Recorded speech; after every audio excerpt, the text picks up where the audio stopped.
Mário, hoje nós estamos com uma personalidade ilustre aqui, viu? Eu sei que você não gosta que eu fale assim, mas, na minha opinião, você tem um papel muito importante na saúde, né? Junto com a sua colega lá do Rio de Janeiro, a Lígia, vou deixar um abraço aqui para ela, né? Vocês trazem para nós um processo de reflexão que, às vezes, no setor de saúde nós não temos. É como se, às vezes, estivesse descendo uma ribanceira e não se dá conta que está descendo. Então, de tempos em tempos, vocês são aqueles galhos que a gente bate exatamente para não cair direto. Eu acho isso muito importante para nós. Mário, para quem não conhece, Dr. Mário Schaeffer, professor Mário Schaeffer, é professor da Faculdade de Medicina da Universidade de São Paulo, Departamento de Medicina Preventiva. E tem uma coisa incrível, Dr. Mário não é médico, né? Então, é muito importante a gente colocar isso aqui desde o início, porque nós vamos conversar aqui exatamente sobre médicos. Perfeito. Né? Nós vamos falar exatamente sobre a demografia médica. E, para quem não sabe, quem mais entende de médico no nosso país é um não médico. Então, isso que é legal, e é isso que a gente vai fazer aqui. Bem. Mário, por favor, obrigado, viu? Pode, o palco é seu. Eu que agradeço, saúdo você, Balestrin, dizer que é uma satisfação estar aqui, né, na sede do Sindiosp, sem dúvida, né, uma entidade tão relevante, né, para a saúde no estado de São Paulo e para o Brasil, né? Então, estou à disposição para esse bate-papo, essa conversa, né? O convite foi em função, né, desse nosso último trabalho, imagino, né, que é a demografia médica no Brasil, e podemos conversar sobre isso. Vamos sim. Mas antes, Mário, como a gente está aqui, só nós, né? Conta um pouquinho para a gente da sua carreira. Como é que você decidiu, você fez sociologia? Minha graduação foi em comunicação social, né? Tá. Mas logo depois, né, logo imediatamente, eu me encantei pela saúde pública, pela saúde coletiva, e fiz então minha especialização em saúde pública na Unicamp, né? Tive grandes professores da saúde pública, Gastão Wagner, Nelson Rodrigues dos Santos, o grande Nelson, Emerson Merri, enfim, então tive uma sólida formação em saúde pública na Unicamp, e logo depois me enveredei aí também pelo controle social, fui membro do Conselho Nacional de Saúde, né, fui membro da primeira Comissão Nacional de Ética em Pesquisa, a CONEP, e passei a acompanhar aí as tramitações mais relevantes da saúde lá na década de 90, então a própria lei que regulamentou os planos de saúde, a lei que instituiu, né, as normas regulamentadoras de ética em pesquisa, a lei dos genéricos. Então, tivemos assim, uma participação nessa condução, né, mais do controle social, mas logo depois também eu assumi, então, essa minha carreira acadêmica, né, e iniciei e estou até hoje no Departamento de Medicina Preventiva da Faculdade de Medicina da USP, né? Lá eu fiz meu mestrado, meu doutorado, né? Até que há 12 anos atrás eu me integrei aí na carreira docente, né? Então sou professor, hoje professor associado livre docente da Faculdade de Medicina. Muito bom. Aliás, você estava me contando que você fez a sua livre docência semana passada. Não, no final do ano, no final do ano. No final do ano, parabéns. Eu me tornei livre docente pela USP. Parabéns. E defendi, né, na livre docência a tese com esse mesmo tema, né, que é a demografia médica no Brasil. Essa é uma das nossas linhas de pesquisa. Eu tive, né, não comentei, né, também uma atuação profissional paralela à vida acadêmica lá no início com entidades médicas, né, e foi daí também a minha proximidade com o Sindicato dos Médicos, a Associação Paulista de Medicina, Conselho Regional de Medicina, foi quando também eu me interessei muito, né, por estudar mais profundamente a profissão médica, né, considerando, claro, né, a importância de todas as profissões de saúde para o funcionamento do sistema, né, além dos médicos, nós temos hoje mais 13 profissões de saúde de nível superior regulamentadas, fora, né, a força de trabalho de nível técnico e também auxiliares, mas, sem dúvida, né, os médicos eles constituem um recurso humano muito estratégico para o sistema de saúde, né, seja pela essencialidade dos seus atos, da sua prática profissional, mas também, inclusive, pelo custo, que essa força de trabalho representa, para as instituições, os estabelecimentos, os serviços, as ações de saúde. Então, é muito importante que possamos aprofundar o conhecimento, as evidências, que acompanhem desde a formação, desde a graduação, a formação especializada, a residência médica e também os aspectos da distribuição dos médicos e principalmente da inserção desses profissionais no sistema de saúde. Quem são e onde estão os médicos no Brasil, no estado de São Paulo? Eu creio que essa é uma grande questão de pesquisa fundamental, Acho que conhecendo mais profundamente os médicos, isso nos ajuda também a subsidiar políticas públicas, e a conduzir melhores soluções para o futuro do sistema de saúde. Legal. Mas antes de a gente voltar a esse assunto, que esse assunto é importantíssimo, aliás, é objeto da nossa conversa aqui, eu queria estressar com você o seguinte: por que você se encantou com o setor de saúde? Por que você se encantou com saúde pública? O que foi esse? Pô, esse tema é um tema legal, quero discutir isso e vou transformar isso na minha vida profissional, no meu propósito. Como é que foi isso? Foi o Espírito Santo? Não foi o Espírito Santo. Foi, entre outras referências, foi o Sérgio Arouca. Sérgio Arouca esteve... Eu sou mineiro de Juiz de Fora, e eu então fazia comunicação social na Universidade Federal de Juiz de Fora, e tinha a reitora da Universidade Federal, é a atual prefeita de Juiz de Fora, Margarida Salomão. Ela fez um evento na cidade em que ela levou o Sérgio Arouca, isso lá nos anos 80, meados dos anos 80, e o Arouca, então, era um grande sanitarista, era uma grande referência. E, na ocasião, eu já tinha uma predileção, assim, o jovem comunicador, de me aproximar das instituições de saúde. Era uma época também do início da epidemia de HIV/AIDS, era uma época muito próxima ali da Constituição, então era uma discussão muito profícua em relação... O Sérgio virou depois deputado constituinte, não foi? Sim, e na verdade ele vai lá para fundar, na época, o PPS.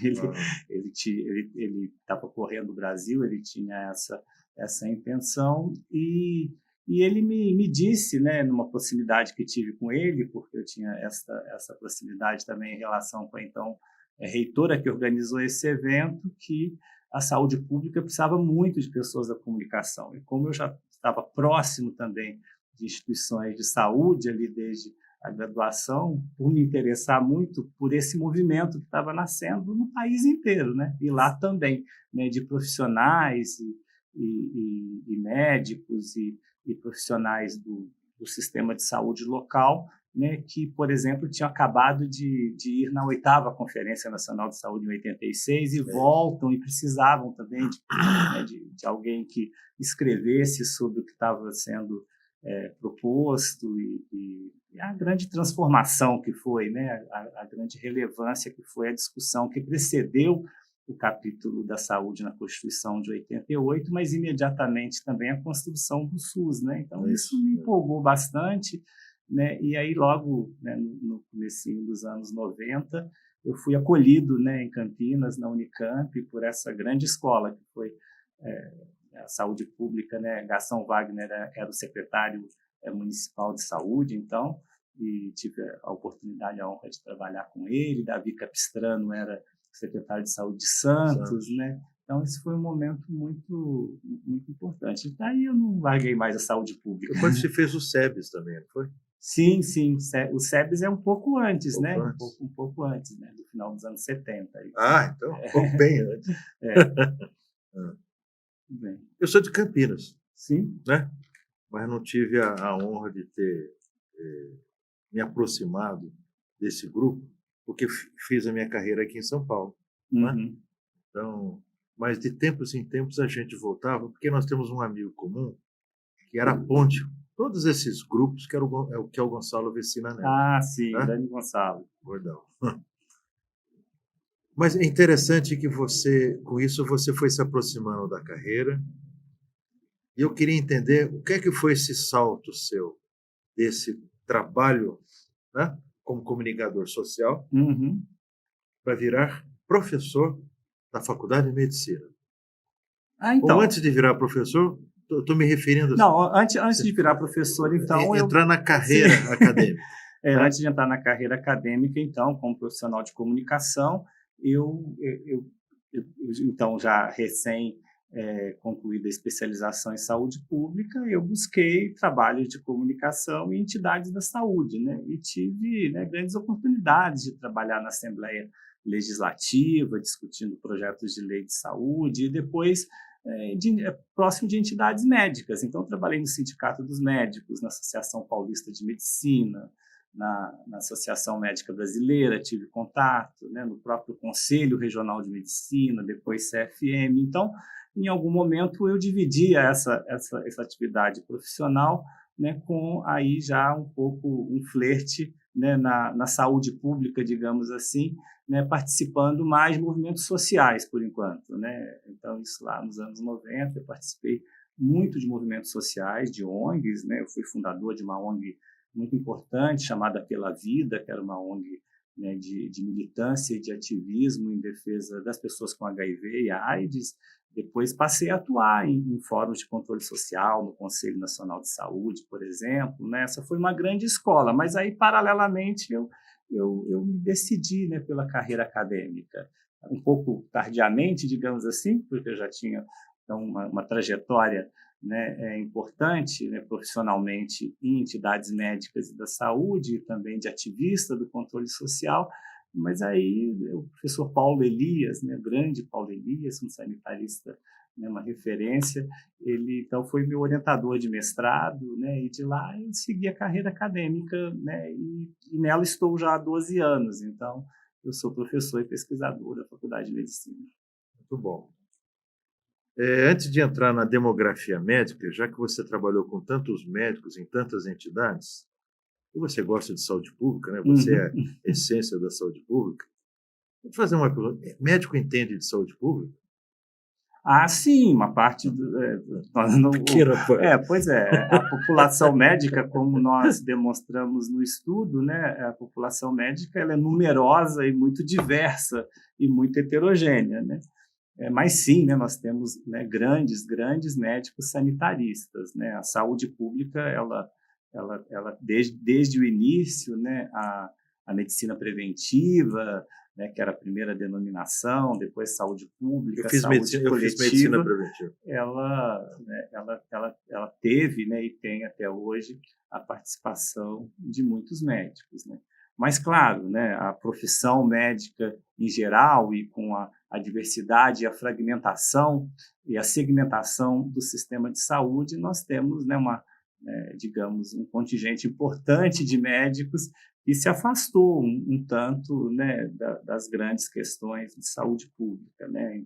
Eu diria que é uma profissão que hoje ela está, né, bastante também, né, próxima de interesses e de conformações do mercado da saúde, muito mais que os objetivos da saúde pública. Sabe, Mário, certa feita eu fui na abertura de um congresso mundial de hospitais, Uhum. na Noruega, em Oslo, muitos anos atrás. E quem foi fazer a apresentação inicial, o famoso keynote speaker, né? Era o ministro da Saúde da Noruega.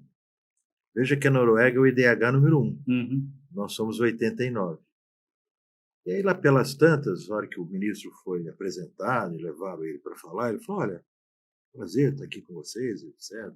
Tanta gente do mundo inteiro, etc, etc. Tal.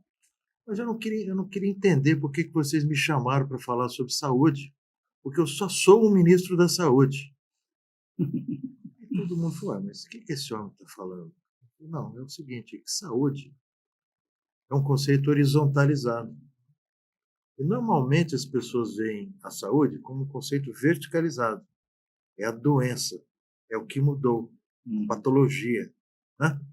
Mas quando a gente vê isso de uma forma horizontalizada, vê que a saúde não é uma coisa que depende só da saúde, depende de segurança pública, depende de estradas, depende de alimentação, depende de educação, depende das mais variadas formações, ou seja, ela é multiversa, né? Então, o que ele quis dizer é que, na realidade, o ministro da Saúde só cuida da saúde, quando, na realidade, todos nós temos que ter essa visão. Como é que você encaixa nisso aí? Aliás, dentro do conceito do One Health. Então, eu acho que a primeira questão é que nós precisamos, né, de muita informação e de muita evidência científica, né, e no momento atual eu acho que, né, com todas as tecnologias, né, e toda a discussão em torno, né, da saúde digital, da possibilidade, né, de arregimentar, de reunir, né, novas e melhores informações, eu creio que a produção contínua e aprofundada do conhecimento sobre saúde é o que nos fará, né, obter melhores resultados, né, e aperfeiçoar o sistema de saúde, né? E esse é o propósito da universidade, né? O propósito da minha universidade, da USP, é justamente, né, a partir da produção do conhecimento, né, tentar aproximar questões de pesquisa, né, de questões que são questões reais, né, da gestão em saúde, né, dos sistemas público e privado da saúde, e uma dessas questões, né, justamente tem relação com a profissão médica, né? Por isso que há 12 anos nós iniciamos esse projeto chamado Demografia Médica no Brasil, então acabamos de lançar a 6ª edição desse estudo, né, que talvez seja, né, o maior levantamento nacional sobre a profissão médica, né, tentando abarcar aí todos os aspectos, desde a formação, né, até a inserção no mercado de trabalho, né?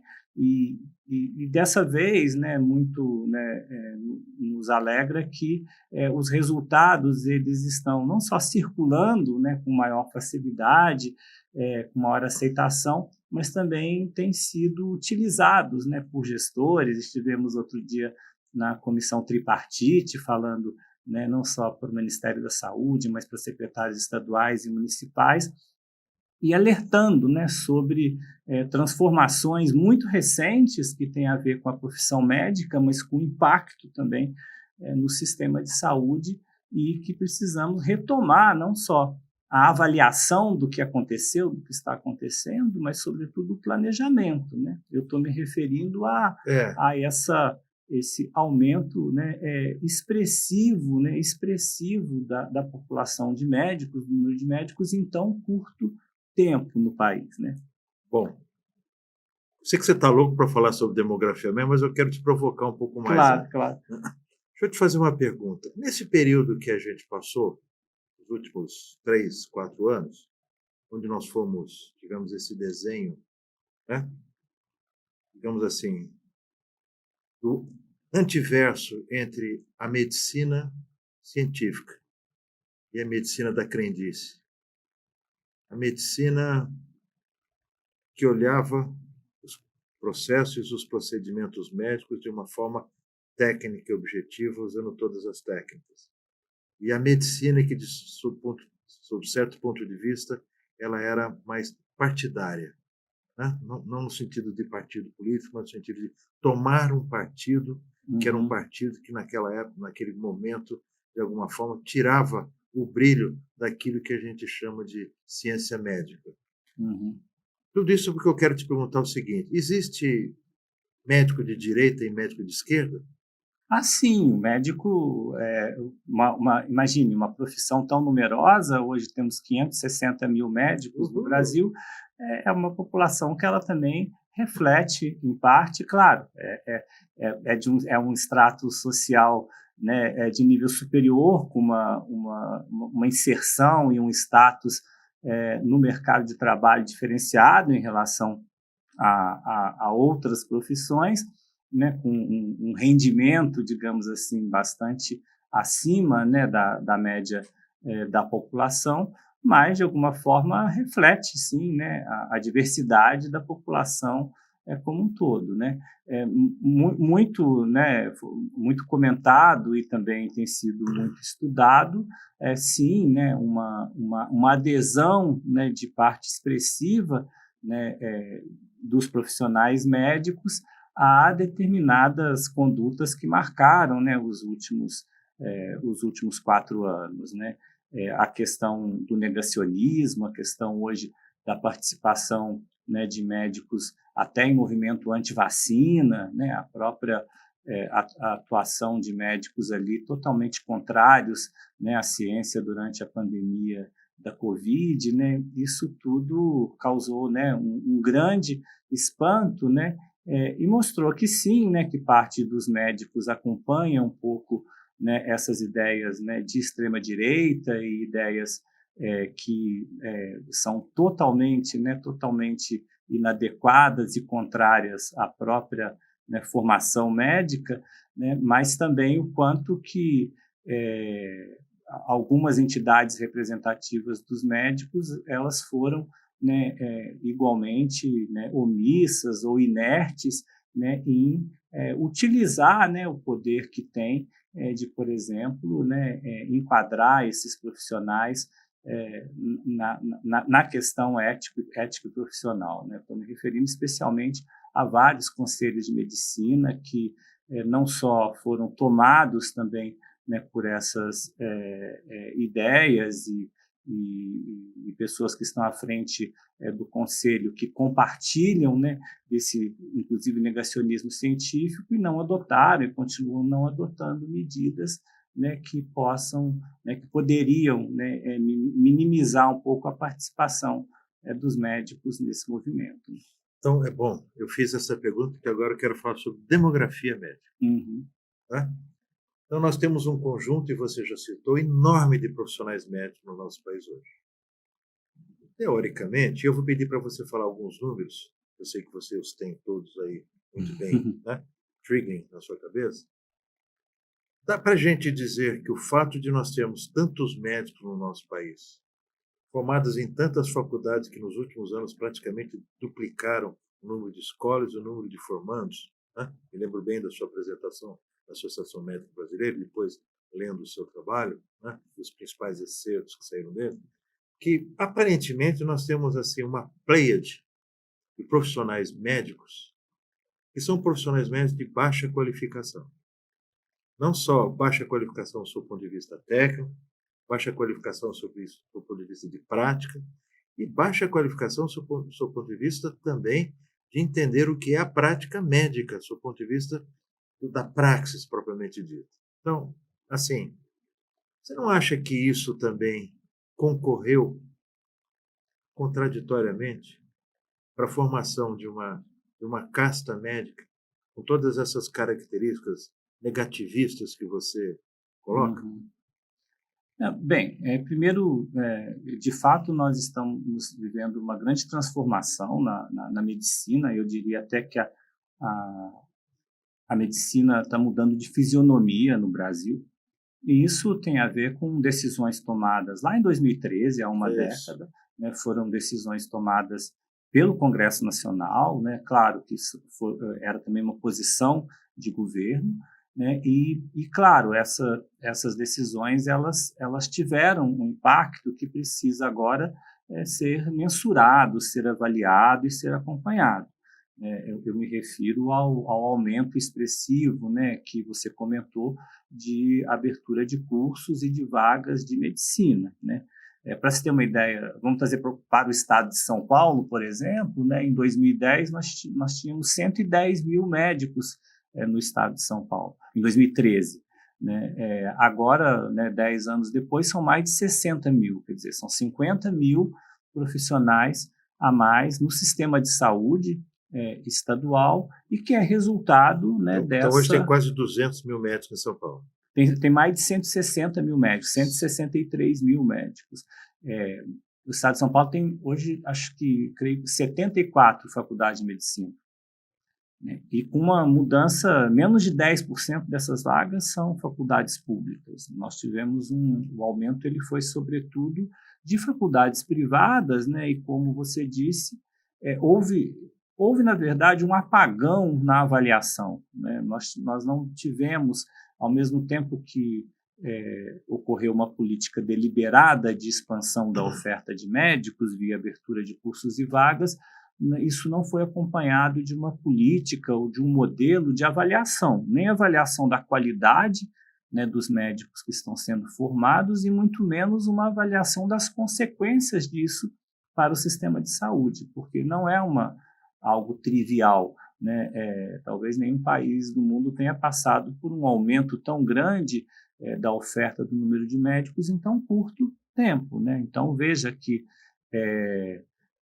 em nível nacional, por exemplo, nós temos hoje, né, cerca de mais de 40 mil médicos se formam todos os anos, ou vão se formar assim que todas as escolas autorizadas completarem sexto ano, e nós temos menos da metade disso de vagas de residência médica, que é considerada hoje o padrão ouro da melhor formação especializada.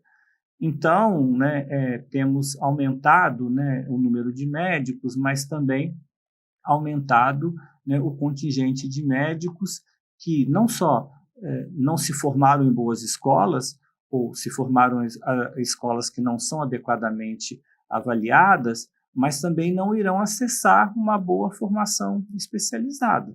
Desses 160 mil médicos hoje do estado de São Paulo, 60 mil são o que chamamos de médicos generalistas. Eles terminaram o sexto ano, eles não tiveram ou não terão acesso à residência, porque aqui no estado de São Paulo, né, nós temos cerca de 5.500, 6.000 vagas de residência por ano, mas que não são disputadas apenas por quem se forma aqui, né? Recém-formados do Brasil inteiro vêm competir com as vagas de residência. Então, essa é uma discussão importante, né? Preciso avaliar a formação e precisamos expandir a formação especializada. O Brasil precisa de médicos generalistas, mas precisa também de especialistas nas várias especialidades, né? E mesmo com esse aumento, a questão da qualidade é importante, né? Mas o que os nossos estudos mostram também é que o aumento expressivo de médicos não fez com que mais profissionais estejam hoje mais próximos da população que mais precisa. Então, mesmo num cenário, então, a nossa projeção é que, se não ocorresse mais abertura de cursos e vagas, e não é o que vai acontecer, porque o MEC acaba de determinar a continuidade da abertura de cursos, né? As regras ainda não foram redefinidas, mas foi tomada uma decisão, né, política de que né, os cursos poderão continuar não só reivindicando novas vagas já existentes, como novas escolas poderão ser abertas, né? Então, desconsiderando essa nova expansão, que não sabemos em que ritmo será, né, o Brasil já teria, até 2035, mais de 1 milhão de médicos. O estado de São Paulo teria 300 mil médicos. E isso tem impacto no sistema de saúde. E aí vocês, mais do que nós, né, conhecem na prática, né, o que significa, né, a expansão também de serviços e a expansão, né, e ainda mais pensando em profissionais mal formados, o que isso vai impactar, inclusive, em custo para o sistema de saúde. Em falta de qualidade para o sistema de saúde, por outro lado, você passa a ter uma mão de obra que, de alguma forma, sabendo que ela também não tem a competência que precisa para estar no mercado, ela vai, com certeza, ter um custo menor e, consequentemente, pode ser utilizada aí nos mais variados lugares, né? Exatamente. Você, quando fez aquela sua apresentação, aliás, quando você faz um estudo como esse, quem que pede para você fazer o estudo? Quem que são os seus clientes? Não são clientes, né? A universidade, né, e a produção científica, ela né, e assim deve ser totalmente autônoma. Elas são questões de pesquisa que, obviamente, nós tentamos aproximá-las, né, das necessidades, né, do sistema de saúde e também questões dos próprios gestores, né? Mas sim, ela é uma pesquisa, né, que ela alcança uma maturidade e, ao longo do tempo, ela dialoga não só com entidades médicas, né, que são importantes fornecedoras de dados essenciais para a pesquisa, mas também com o próprio Ministério da Saúde. A Organização Pan-Americana de Saúde é uma apoiadora de primeira hora, né? Agora mesmo a continuidade, né, do estudo, né, nos próximos 2 anos conta, né, com o Ministério da Saúde, com a OPAS como parceiros e também com a Associação Médica Brasileira. Então esse diálogo é permanente no sentido de tentar identificar, né, junto às entidades e aos gestores, né, quais são as questões relevantes, né, que a pesquisa, né, que os resultados da pesquisa possam subsidiar melhores práticas e políticas, mas também é um esforço de pesquisa mesmo, né? Isso é um grupo de pesquisa consolidado, né, a cada edição da pesquisa. Essa, por exemplo, a última, nós reunimos mais de 20 pesquisadores, inclusive de outras instituições de fora do país, então são alunos também de pós-graduação, de mestrado, doutorado, né, os nossos alunos, né, de graduação lá da faculdade, na iniciação científica. Então é algo bastante dinâmico, que dinamiza não só, né, o sentido de ser da universidade, né, que é formar recursos humanos em pesquisa, que é formar alunos, né, mas também, né, nós estamos numa universidade pública, né, que precisa, né, e assume, né, a nossa universidade assume esse compromisso, né, de que a sua produção ela seja feita, né, não só inspirada em políticas públicas, né, mas que ela seja feita junto e para, né, as políticas públicas. Você, apesar de não usar o termo cliente, você tem como stakeholders de todo esse processo Ministério da Saúde, Ministério da Educação, diversas agências internacionais, entre elas a OPAS, que está aqui conosco.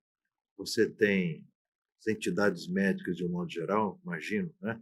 A AMB, a Associação Polícia e Medicina, outras nacionais de um modo geral, né? Com todo este apoio, né? Aí você diz o seguinte: olha, muita coisa precisa ser feito aqui, muita coisa na área de formação de saúde precisa ser checada, muita coisa na área da formação médica precisa ser definida, muita coisa do seu ponto de vista de abertura de novas escolas precisa ser definida, etc, etc, etc. Bom, mas você já falou com todo mundo e até agora não fizeram nada. Uhum. Quando é que vai se fazer algo, então, para se parar esse processo como um todo, que, se é que eu entendi, de alguma forma, ele é deletério também para a saúde do cidadão.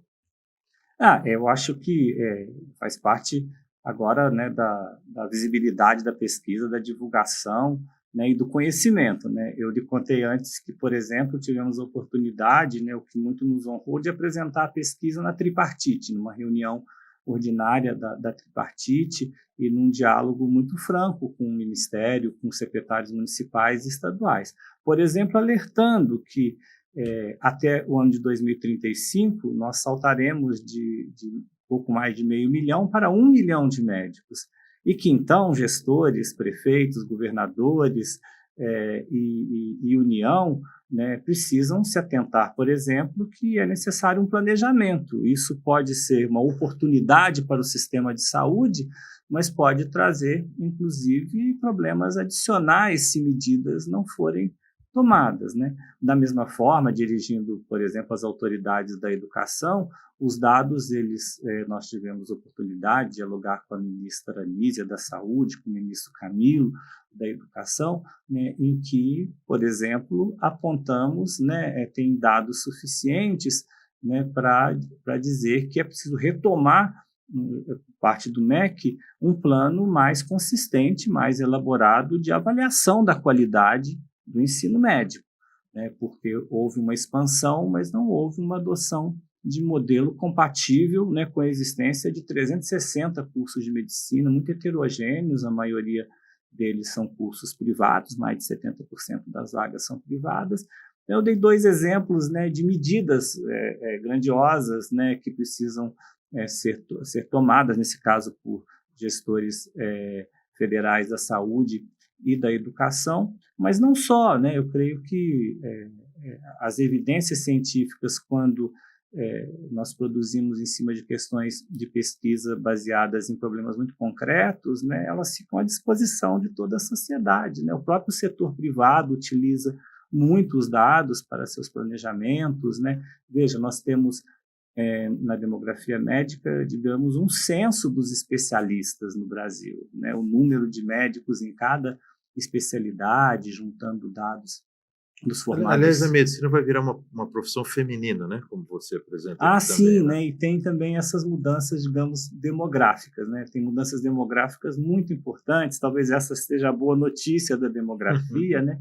Já no ano que vem, em 2024, as mulheres serão maioria, Olha numericamente apenas, porque há desigualdade de gênero importante na medicina, as mulheres ganham, né, a remuneração é menor que os homens médicos, né? Isso os nossos estudos demonstram, né? Mas também tem outras novidades. A medicina, né, ela pela primeira vez ela está mais inclusiva, né? Nós temos, por exemplo, né, a maior presença, né, de autodeclarados pretos e pardos e também, né, pessoas que vêm de estratos sociais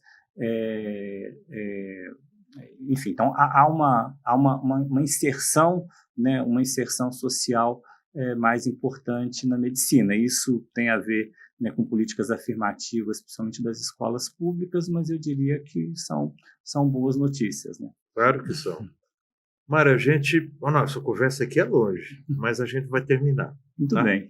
Mas antes de terminar, e você é quem vai terminar, eu queria que você dissesse o seguinte para nós. Qual que você espera que seja o seu legado enquanto professor, enquanto profissional de saúde, para tudo isso que está acontecendo no nosso país e na formação de todos os nossos profissionais? Um legado de contribuir para uma melhor compreensão do sistema de saúde, né? O nosso sistema de saúde é muito complexo, né, e demanda, né, que nós da universidade, né, tenhamos esse compromisso. Então, espero continuar por muito tempo ainda produzindo conhecimento, produzindo evidências científicas que possam nortear melhores decisões de gestores. Esse é o maior legado de qualquer pesquisador, né, que a sua produção ela possa ser não só difundida, como ter essa utilidade, né, no sentido, né, de melhorar a vida e, no caso, a saúde da população. Muito bom. Que os políticos também te ouçam. Sim, estão ouvindo aos poucos. Obrigado, cara. Valeu. Um abraço. Viu?